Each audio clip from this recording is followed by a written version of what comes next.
Hello hi students. मेरे channel में एक बार आपका फिर से स्वागत है। जैसा कि आपको पता ही है, मेरे चैनल का नाम है शिवा स्टडी ऑफिशियल। मेरा एक हैंडल है @शिवप्यार सर 1567 और दूसरा हैंडल है @शिवप्यार सर 2577। आप मेरे दोनों ही चैनल्स को अधिक से अधिक लाइक और सब्सक्राइब करें। और जैसा कि आपको पता ही है, मैं अपने दोनों ही चैनल्स पर स्टडी से संबंधित मटेरियल्स देता हूं और बिल्कुल ही निःशुल्क देता हूं। तो पिछले एपिसोड्स में मैंने आपको आयन, खनिज और एस के बारे में बताया था।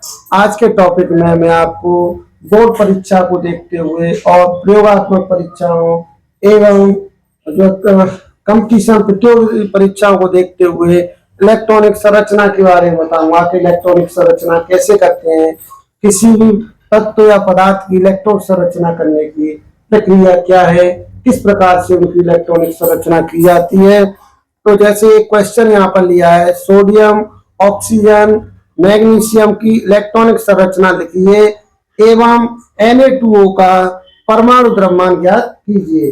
तो ये क्वेश्चन दिया है। ये क्वेश्चन एक भी आ सकता है, कभी कभी ये क्वेश्चन दो क्वेश्चन भी बन सकते हैं। एक में इसकी संरचना पूछ सकता है और दूसरे में Na2O या किसी अन्य पदार्थ का परमाणु द्रव्यमान भी ज्ञात कर सकता है। तो मैंने दोनों ही क्वेश्चन को एक साथ ज्वाइन कर दिया है।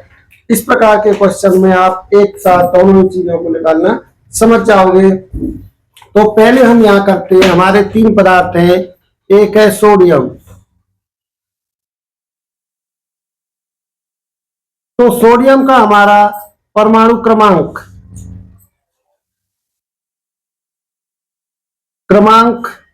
परमाणु भार इस तरीके से हम निकालेंगे। तो सोडियम का जो प्रतीक होता है Na, इसका परमाणु क्रमांक होता है 11 और परमाणु भार होता है इसका 23। और दूसरा एलिमेंट है हमारा इसी क्रम में सोडियम के अलावा ऑक्सीजन।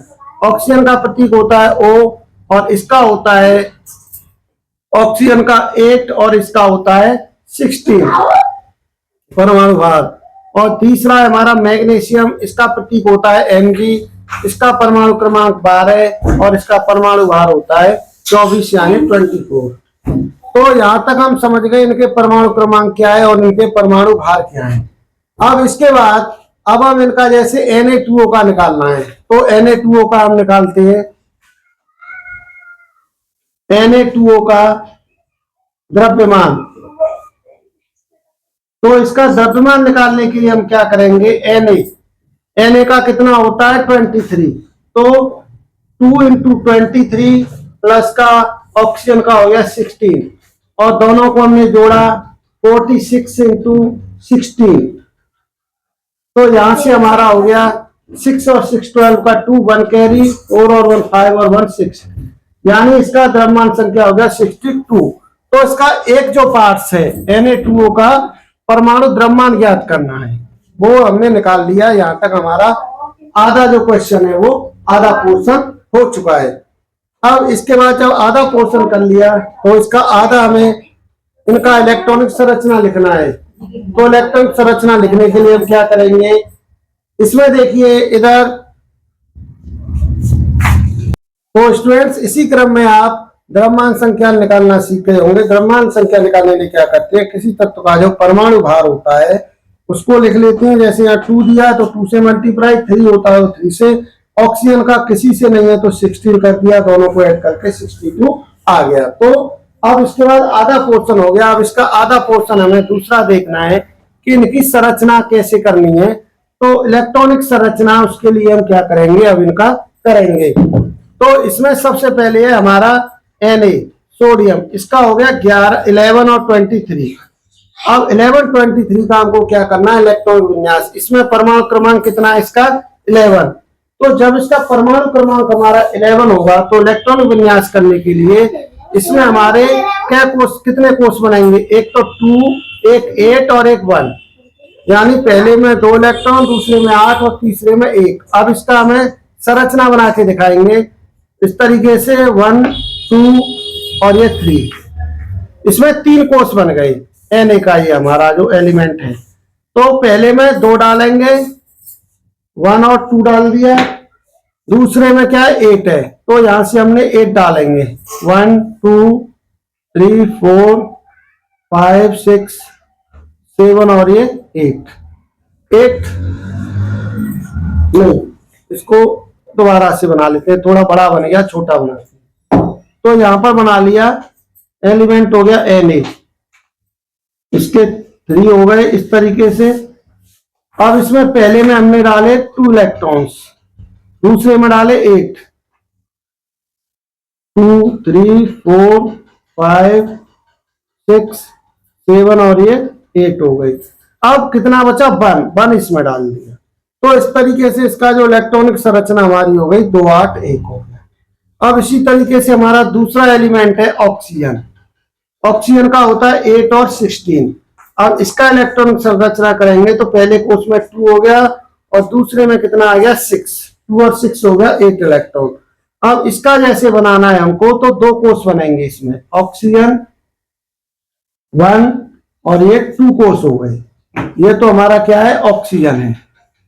अब पहले में आ गए 2, तो 1 और 2 हो गया, इसमें 1 2 3 4 5 और ये 6 इसमें आ गए।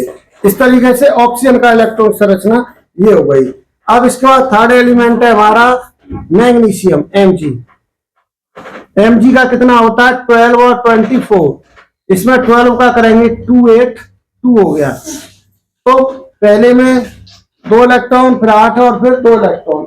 अब इसके बाद इसकी अब संरचना करेंगे, 3 कोष बनेंगे, जैसे Mg हो गया 1 2 और ये 3 कोष हो गए।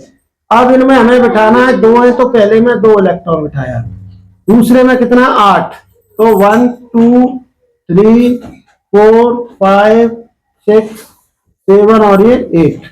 अब कितना बचा 2, तो 2 यहाँ पर, 1 यहाँ पर और 1 यहाँ पर। तो इस तरीके से क्या हुआ हमारा Mg यानी मैग्नीशियम का इलेक्ट्रॉन संरचना ये हो गया 282 और सोडियम का हो गया 281 और ऑक्सीजन का हो गया 26। इस तरीके से आप किसी भी एलिमेंट्स का इलेक्ट्रॉन संरचना कर सकते हैं। इलेक्ट्रॉन संरचना करने के लिए उसका हमें परमाणु क्रमांक या जिसको हम एटॉमिक नंबर कहते हैं, एटॉमिक नंबर आना चाहिए।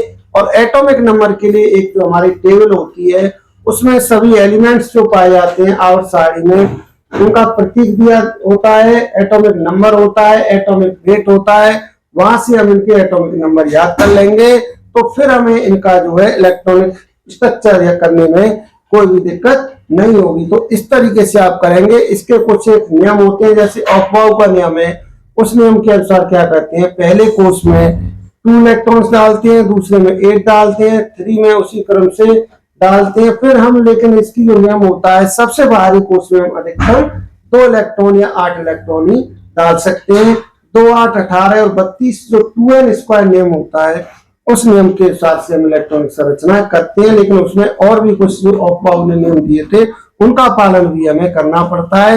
इस तरीके से हम इलेक्ट्रॉनिक संरचना कर सकते हैं। तो इसलिए मैं उम्मीद करता हूं कि आप इलेक्ट्रॉनिक संरचना करना आप भली प्रकार से समझ गए होंगे। तो अब मैं अगले दिन अगले टॉपिक में एक नया टॉपिक लेकर आऊंगा नेक्स्ट क्लास में। आज के लिए मैं उम्मीद करता हूं इस क्वेश्चन को आप अच्छी तरीके से समझ गए होंगे। और अगर आप समझ गए हैं तो 4 नंबर का आपका फोकस मतलब क्वेश्चन कंप्लीट हो गया, क्योंकि एक में इलेक्ट्रॉनिक संरचना हो गई और दूसरे में परमाणु द्रव्यमान हो गया। तो इसी के साथ आज के टॉपिक में इतना ही काफी है। अब नेक्स्ट टॉपिक में एपिसोड में नए टॉपिक के साथ मिलेंगे। धन्यवाद।